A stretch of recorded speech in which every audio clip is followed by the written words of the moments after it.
Hey guys, welcome back to the channel. Today I'm going to be doing my USMNT depth chart analysis. 3 players, each position, giving them a rating, moving on to the next position, and just seeing how everything stacks up. So with that being said, let's go ahead and get into the video.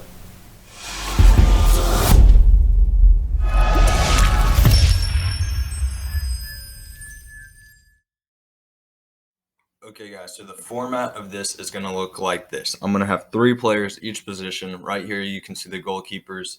And it's not really my personal 1, 2, 3, but it's just how I think the USA has their 1, 2, and 3. So if there was a camp tomorrow, I think Matt Turner's the number 1 guy, Zach Steffen's the number 2, Ethan Horvath's the number 3.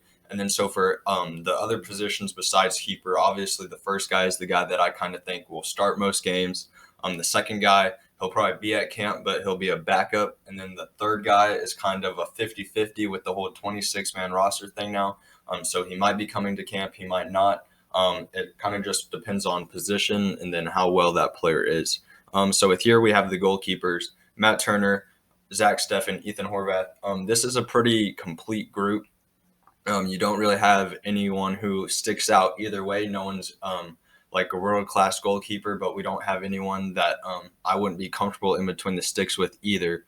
So with that being said, the rating I'm going to give the goalkeepers is 7. I think it's pretty solid. Obviously, there could be a little bit more, but at the same time, I'm comfortable with all 3 of those goalkeepers.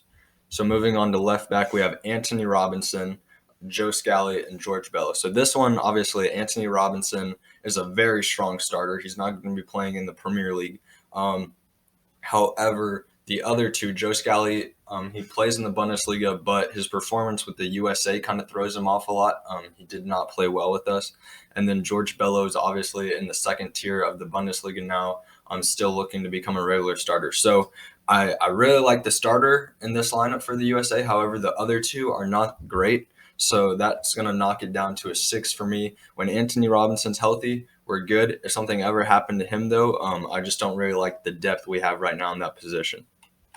So moving on to our left-sided center backs, I have Chris Richards, Aaron Long, John Brooks. Obviously, Chris Richards, he's on the hype train, just moved to the Premier League. However, Aaron Long, I put him in number 2 for this spot because I do think Greg Berhalter is going to value a healthy Chris Richards now. But Aaron Long could also be a starter. That's a problem. John Brooks, I like the guy. He's one of those guys who may not get called up to camp, and he's also a free agent right now without a club. He's pretty good. However, for the USA, he is a little non-existent right now. And I really like the starter in Chris Richards, but Aaron Long is pretty iffy for me. So I'm going to give them a 6.5, a little higher than the left back because I do think having John Brooks, Chris Richards in there, especially if he's playing, will be really well. However, it's just kind of Aaron Long is going to have to deduct points for me. Then moving over to the right side center backs.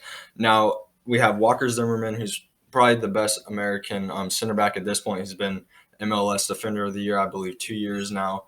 He's a solid guy. Cameron Carter-Vickers and Eric Palmer-Brown haven't played that much with the USA, but none of these 3 guys would I say are bad options. I think all 3 of them are.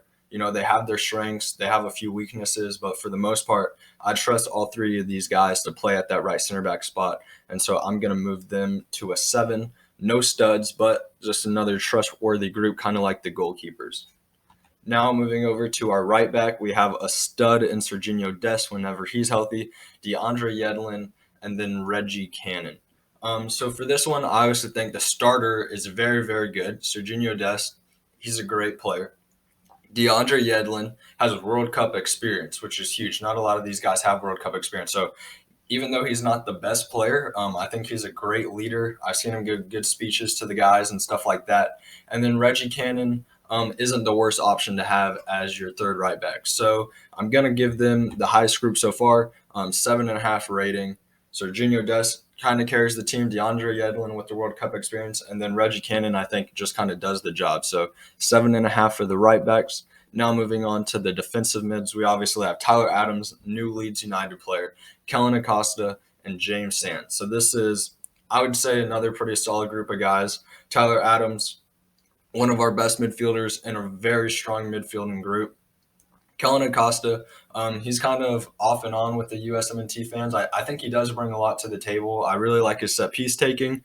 And we just got a new set piece coach, so that'll be interesting to see if we can start being more deadly on those set pieces, corner kicks, free kicks, all that. And then James Sands is, now playing with the Rangers. His passing looks good, so I think that's just three really strong options as the defensive mid, and especially with Tyler Adams starting.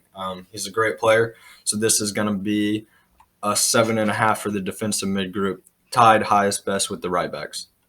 Now, moving over to the central mid, we have Weston McKennie, Luca De La Torre, and Gianluca Busio.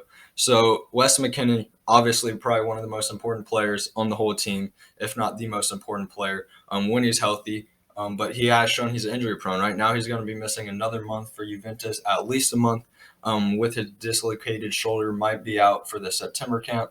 Hopefully not, though. Luca De La Torre now moving over to La Liga, so it'll be interesting to see what he can do. I probably would have put Gianluca Busio, or I would have rated him a little bit more if this had been maybe a year or two ago, but now he just got dropped to the second tier of Italy. And I kind of wish he was able to get out of there. However, he just signed his new contract, so hopefully they can get back promoted, because I don't want to, I guess, just see him kind of stuck in the second tier of Italy when I know what he can do. But with Weston McKennie being so good and Luca De La Torre being a good backup, this group is going to be the highest so far. So now we have 8 is the new highest. Weston McKennie, Luca De La Torre, Gianluca Busio. That is a very, very strong midfielder.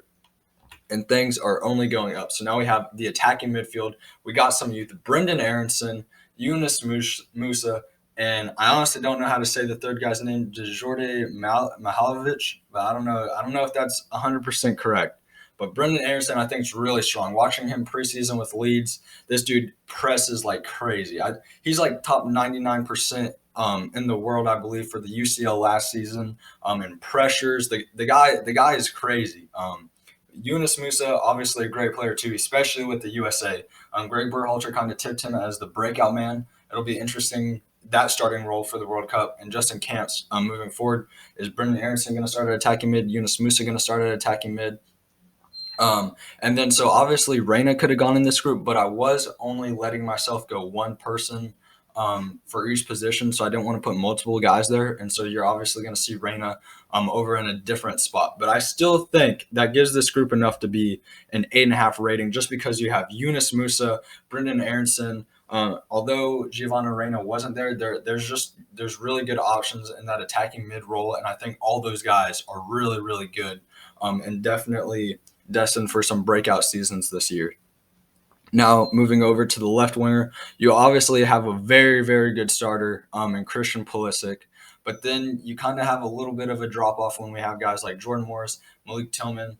I don't know. Morris, he's kind of a guy who you don't really expect to see have to play in the World Cup. You kind of hope he doesn't have to play in the World Cup with how strong Pulisic is. Malik Tillman, he's young, making his move to the Rangers, kind of unproven right now. So we have the stud in Christian Pulisic, but we don't have the greatest of backups. So this group is going to be an 8 for me. Best player on the team, most likely. But then you kind of don't have the great depth behind it. So I can't make this group the strongest, and it's going to be an 8 rated. Now moving over to the right side, we have Timothy Weah, Giovanni Reyna. That is 2 very, very strong guys. But then you have Paul Arriola, who kind of drops it off a little bit. Hopefully he doesn't have to play. He is a guy who will probably get called up in the camp, but I definitely rate Timothy Weah and Giovanni Reyna higher. They're both young, still got a lot to prove. Reyna obviously has some injury problems, but when he's healthy, he is arguably a top 3 player for the USA, behind Christian Pulisic and Weston McKennie. We just need to see more of him. We need to see him playing, and he needs to just be able to stay fit. Timothy Weah, I really like him whenever he's playing. Again, no world-class, super great players, but this is a strong group. I'm going to give it a 7.5. Now, going into the last position, we have the strikers. Jesus Ferreira is the guy I'm kind of expecting to see start right now for the USA. Jordan Pefok, I don't know. This is kind of all up for grabs. So Jordan Pefok's my number 2. Haji Wright, I put 3, but I mean that could honestly go between Pepe, DK. You got guys like Sargent. There's a lot of guys who I could have picked for the 3rd spot, but just because Haji Wright was at the last camp, For me, that shows he's, being rated by the USA. So I put him over in the third spot. It'll be interesting to see what he can do. But none of these guys are proven for the USA yet. I don't really know if Jesus Ferreira, he's starting. He doesn't really seem like a goal scorer for me. Jordan Pefok, I like him as a goal scorer, but we haven't seen it yet with the USA. So this is a huge question mark with the strikers to see who's going to be able to get it done. And I don't know, there's just no one who's stepped up yet, and it's almost World Cup time, so that is a problem. And so I'll let y'all go ahead and see the striker rating. It's a 5.5. This whole thing, left back is also low. Our midfield's pretty good. Defense is, all right. And then the wingers is also pretty strong. But throughout the whole thing, no one is really crazy yet. But there's not too many huge concerns in the team either. But that is going to be the USMNT depth chart rating. Alright guys, I appreciate everyone for watching the video. With a small channel like mine, it really does help when you help out the algorithm, whether that's liking, comment. It really does help push it out to other people and help the channel grow. You can comment who you agree with, who you disagree with, or anything like that. Subscribe to the channel if you're not already, and I'll catch y'all next time.